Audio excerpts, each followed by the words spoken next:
Preto mi dovolte, aby som na úplný záver urobil jedno vyhlásenie. Myslím si, že sa všetci musíme zamyslieť nad tým, čo sa dnes deje na Slovensku a čo sa dnes deje v Európe.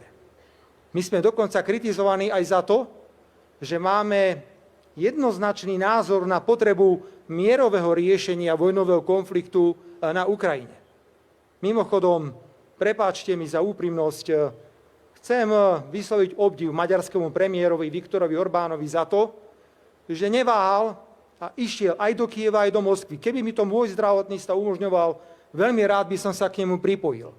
Mierových rokovaní, mierových iniciatív nie je, opakujem, nie je nikdy dosť. Preto urobme gesto, ktoré by mohlo byť oslavou dnešného večera, že sa všetci nad tým zamyslíme.